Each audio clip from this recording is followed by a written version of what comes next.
সুপ্রিয় শিক্ষার্থী, আশা করি তোমরা ভালো আছো এবং সুস্থ আছো। আমরা অনেক ক্লাস পর্যন্ত নিলাম উচ্চ মাধ্যমিক রসায়ন প্রথম পত্র। আমরা ইতিমধ্যে গুণগত অধ্যায়ের তোমার কোয়ান্টাম সংখ্যা নিয়ে আলোচনা করছি। ইতিমধ্যে আমরা কোয়ান্টাম সংখ্যা কী, সহকারী কোয়ান্টাম সংখ্যা কী, প্রধান কোয়ান্টাম সংখ্যা কী, কী দ্বারা প্রকাশ করা হয়, কাকে বলে, কীভাবে মানগুলো বের করতে হয়, আমরা মোটামুটি আলোচনা করেছি। সুপ্রিয় শিক্ষার্থী, আজকে আমরা ম্যাগনেটিক কোয়ান্টাম সংখ্যা সম্বন্ধে আলোচনা করব। সুপ্রিয় শিক্ষার্থী, তোমরা অবশ্যই এগুলো বাড়িতে দেখছো এবং প্র্যাকটিস করছো এবং অনুশীলন করছো। আশা করি তোমরা কম বেশি এগুলো বুঝতে পারছো। তা আজকে আমরা উচ্চ মাধ্যমিক রসায়নের প্রথম পত্রের গুণগত অধ্যায়ের যে টপিকস নিয়ে আলোচনা করব সেটা বললাম ম্যাগনেটিক কোয়ান্টাম সংখ্যা। তো একটা মানুষের পরিচিতির জন্য তার ঠিকানা জানা দরকার। ঠিক একইভাবে ইলেকট্রন সম্পর্কে চেনার জন্য, ইলেকট্রনকে পরিচিত হওয়ার জন্য 4টি কোয়ান্টাম সংখ্যার প্রয়োজন হয়। সেটা হলো 1 নম্বর হলো প্রধান কোয়ান্টাম সংখ্যা, 2 হলো সহকারী কোয়ান্টাম সংখ্যা, 3 হলো ম্যাগনেটিক কোয়ান্টাম সংখ্যা, 4 হলো স্পিন কোয়ান্টাম সংখ্যা। প্রিয় শিক্ষার্থী, এই 4টি কোয়ান্টাম সংখ্যা সম্বন্ধে না জানা থাকলে ইলেকট্রনের অবস্থান বা ইলেকট্রনকে চেনা যায় না। যেমন একটি মানুষের ঠিকানা না জানলে সে মানুষ সম্বন্ধে জানা যায় না, ঠিক একইভাবে এই 4টি কোয়ান্টাম সংখ্যা ইলেকট্রনকে চেনার জন্য অতীব জরুরি। তা আসা যাক আমরা যে আজকে বিষয়টি আলোচনা করছি।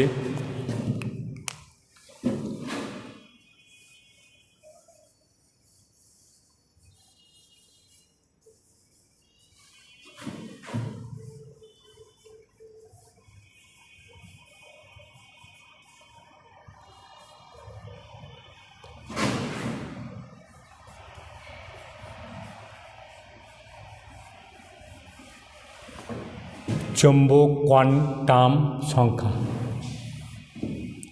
যেটাকে ইংলিশে বলা হয় ম্যাগনেটিক কোয়ান্টাম সংখ্যা। প্রিয় শিক্ষার্থী, আমরা যেটা আজকে টপিক চৌম্বক কোয়ান্টাম সংখ্যা। তো চৌম্বক কোয়ান্টাম সংখ্যা আমরা যে টপিক, এখানে চৌম্বক সংখ্যা কাকে বলে, কী দ্বারা প্রকাশ করায়, মানগুলো কীভাবে বার করতে, সেটা আমরা আজকে শিখব। প্রথমে আমরা জানি যে পরমাণুর, এটা একটা পরমাণু,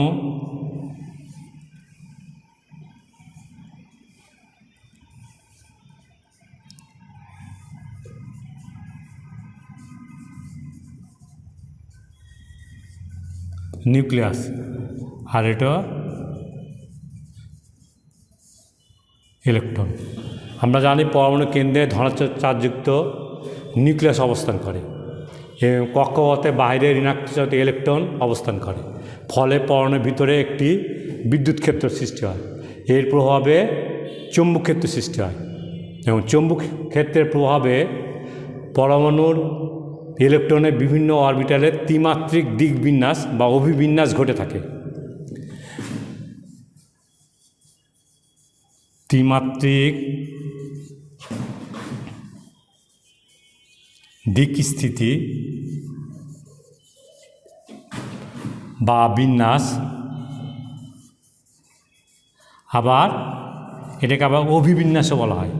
প্রিয় শিক্ষার্থীবৃন্দ, আবার বলছি প্রথম থেকে যে আমরা জানি পরমাণু কেন্দ্রে ধনাত্মক চার্জযুক্ত নিউক্লিয়াস অবস্থান করে এবং কক্ষপথে ঋণাত্মক চার্জ ইলেকট্রন অবস্থান করে। এর ফলে পরমাণুর ভিতরে একটি বিদ্যুৎ ক্ষেত্র সৃষ্টি হয়। এই বিদ্যুৎ ক্ষেত্রের সৃষ্টির প্রভাবে চৌম্বক ক্ষেত্র সৃষ্টি হয়। চৌম্বক ক্ষেত্রের প্রভাবে পরমাণুর বিভিন্ন ইলেকট্রনের যে ত্রিমাত্রিক দিক স্থিতি বা দিক বিন্যাস বা অভিবিন্যাস ঘটে থাকে।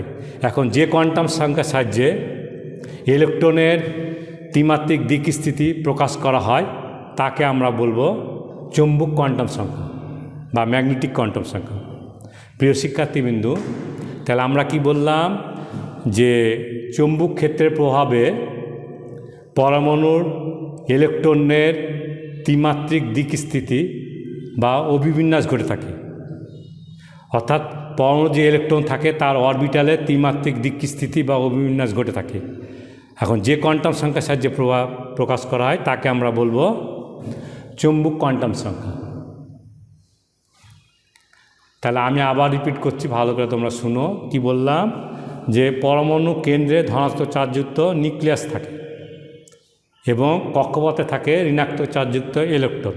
এর ফলে তোমার একটি বিদ্যুৎ ক্ষেত্র সৃষ্টি হয় এবং একটি চৌম্বক ক্ষেত্র সৃষ্টি হয়।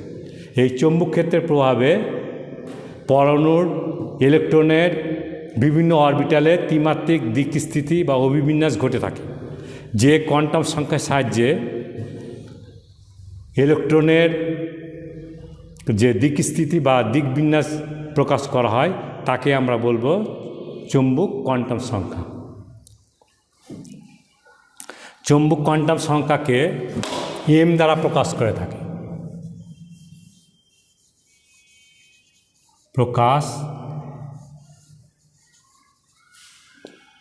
চিহ্ন বা এম এর নিচে এল ডান পাদদেশে প্রকাশ চিহ্ন এম এবং মানটা কি? মান আমরা এই মানটা চৌম্বক কোয়ান্টামের মানটা সহকারী কোয়ান্টাম সংখ্যা এল এর উপর নির্ভরশীল, অর্থাৎ সহকারী কোয়ান্টাম এল যেটা আছে তার উপর নির্ভরশীল। এর মান হয়ে থাকে প্লাস এল হতে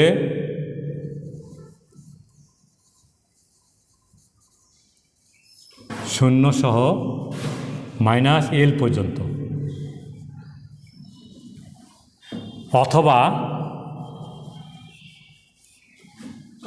মাইনাস এল হতে শূন্য সহ প্লাস এল পর্যন্ত। অর্থাৎ এর মান হবে প্লাস এল হতে শূন্য সহ মাইনাস এল পর্যন্ত, অথবা মাইনাস এল হতে শূন্য সহ প্লাস এল পর্যন্ত। অর্থাৎ মাঝখানে থাকবে শূন্য, আর এল এর মান যা হবে যদি 1 হয় তাহলে +1 হবে, এদিকে -1 হবে, এভাবে আসবে। প্রিয় শিক্ষার্থী, তাহলে মানটাকে আমরা কি লিখলাম? যে প্লাস এল হতে শূন্য সহ মাইনাস এল পর্যন্ত, অথবা মাইনাস এল হতে শূন্য সহ প্লাস এল পর্যন্ত, এই দুটি হতে পারে, একই জিনিস। তাহলে প্রিয় শিক্ষার্থী, প্রকাশ চিহ্ন হলো এম আর মান হলো এটা। এখন এম এর মোট মান দ্বারা উপশক্তি স্তরে অরবিটাল সংখ্যা প্রকাশ করে থাকে। উপশক্তি স্তরে অরবিটাল সংখ্যা এম এর মোট মানটা উপশক্তি স্তরে অরবিটাল সংখ্যা প্রকাশ করে থাকে। প্রিয় শিক্ষার্থীবৃন্দু,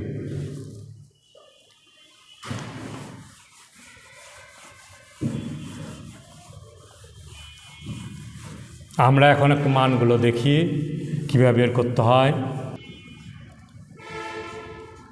এস উপশক্তি স্তর এর জন্য,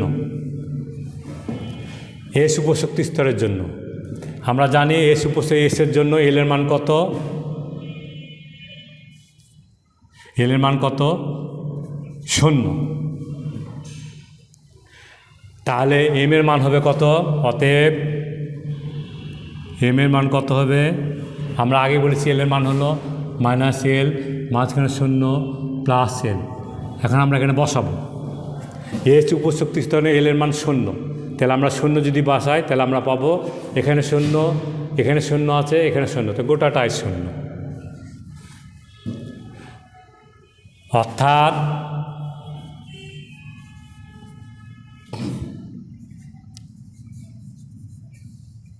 এস উপশক্তি স্তরে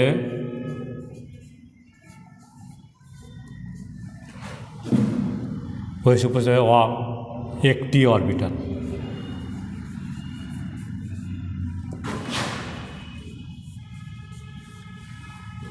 প্রিয় শিক্ষার্থী বিন্দু, আমরা এস উপশক্তি স্তরের জন্য এল এর মান 0 আমরা জানি। একটু আলোচনা করি। এখানে এল এর মান 0 বলে তাকে এস বলা হয়, এলের মান 1 হলে তাকে বলা হয় পি, এলের মান 2 হলে তাকে বলা হয় ডি। সে মান থেকে, ফিক্সড মান থেকে, অর্থাৎ এইচ উপশক্তি স্তর এর জন্য এলের মান 0, অতএব এর মান হলে হবে, এখন এই এলের মানটা আমরা কোথায় বসবো? এই মানে এখানে 0, এখানে 0, এখানে 0, গোটাটাই 0, অর্থাৎ এইচ উপশক্তি স্তরের অরবিটাল সংখ্যা হলো একটি। আমরা আগেই বলেছি যে এর মোট মান দা উপশক্তি স্তরে মোট অরবিটাল সংখ্যা প্রকাশ করে বা বোঝায়। একইভাবে আমরা দেখি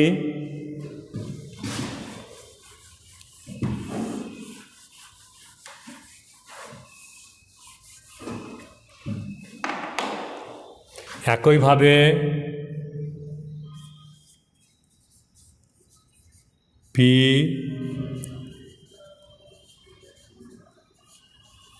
শক্তি স্তরের জন্য এল সমান 1, অতএব এর মান 0তে শুরু হবে, তার মানে 0 প্লাস -1 প্লাস 1, অর্থাৎ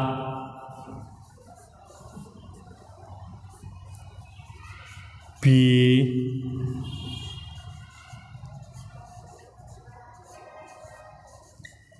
উপশক্তি স্তরে 3টি অরবিটাল,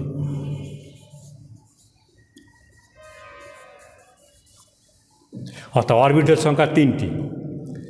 পি উপশক্তি স্তরের জন্য এল এর মান 1, অতএব এম এর মান পাইলাম আমরা 1 বসালাম, -1 0 প্লাস 1, এখানে 1 বসালাম মাইনাস, এখানে 0, এখানে +1, তাহলে এম এর মান কয়টা? 3টা, অর্থাৎ পি উপশক্তি স্তরে 3টি অরবিটাল আছে, অরবিটাল সংখ্যা 3।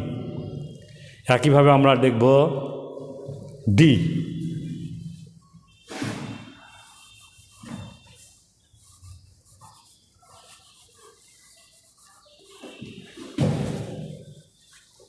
প্রিয় শিক্ষার্থী, আমরা ডি আমরা আর লিখলাম না বারবার।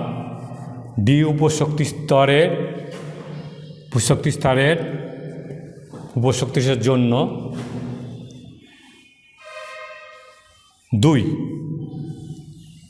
অর্থাৎ ডি উপশক্তি এল এর মান হলো 2, তাহলে এম এর মান হবে কি? 0 থেকে শুরু হবে, তার মানে হবে 0, এদিকে +1 +2, এদিকে -1 -2, অর্থাৎ মাঝখানে যেটা আগে ছিল সেটা আমরা ঠিকই রেখেছি, শুধু এদিকে +2 এদিকে -2 যোগ করেছি, অর্থাৎ ডি উপশক্তি স্তরে অরবিটাল সংখ্যা হবে 5টি। তাহলে ডি উপশক্তি অরবিটাল সংখ্যাটা হলো 5টি পেলাম। প্রিয় শিক্ষার্থীবৃন্দ, যে এইভাবে একই নিয়মে আমরা করলাম, 3টা দেখালাম, অর্থাৎ পূর্বে যে মানগুলো থাকবে সেটা আসবে, তার সাথে যে মানটা হবে সেটা যুক্ত হবে। এখন 2 যোগ করলাম, পূর্বে যে মান ছিল এটা, অর্থাৎ 0 এতে শুরু হবে, +1 +2 +3 এভাবে চলে আসবে। একইভাবে এই সাইডে বাম সাইডে -1 -2 -3 এভাবে চলে আসবে। আর এম এর মোট মান অরবিটাল সংখ্যা নির্দেশ করে, অর্থাৎ 5টি অরবিটাল সংখ্যা 5টি। এখন এম এর কয়টা মান, কয়টি অরবিটাল পাওয়া যাবে তার একটি সূত্র আছে, আমরা এটা দেখি সূত্রটা।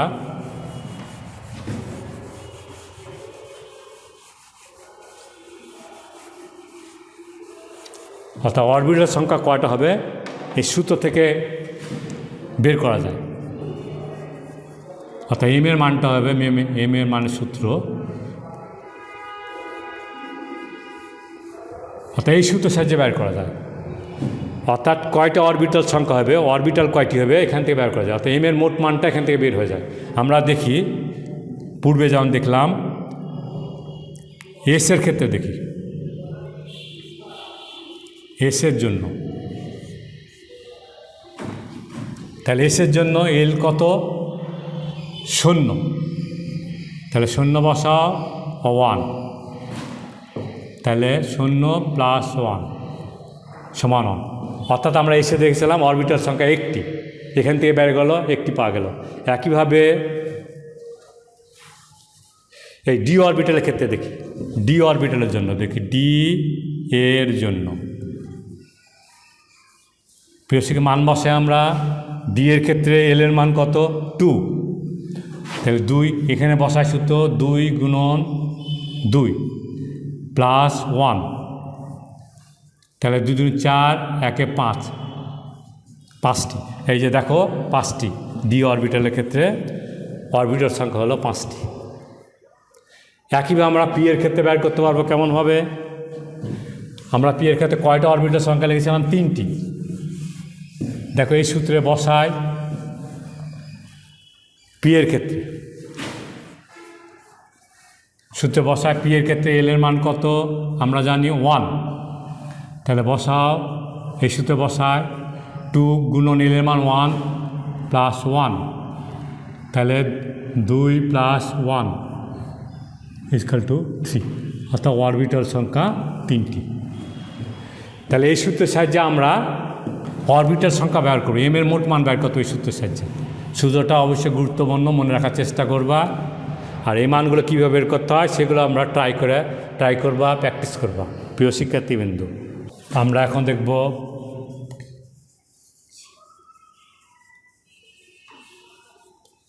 ডিজিনেট অরবিটাল।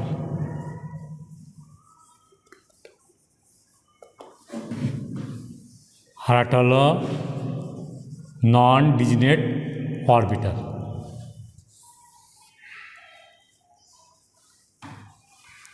প্রিয় শিক্ষার্থী, আমরা দুটি সংজ্ঞা দেখব।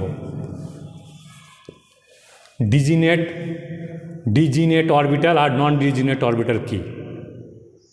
মানে একই উপশক্তি স্তরে বিভিন্ন অরবিটালের শক্তি যদি একই রকম হয় বা অভিন্ন হয় তাকে আমরা বলবো ডিজিনেট অরবিটাল। অর্থাৎ একই শক্তি স্তরে যদি অরবিটাল শক্তি একই বা অভিন্ন হয়,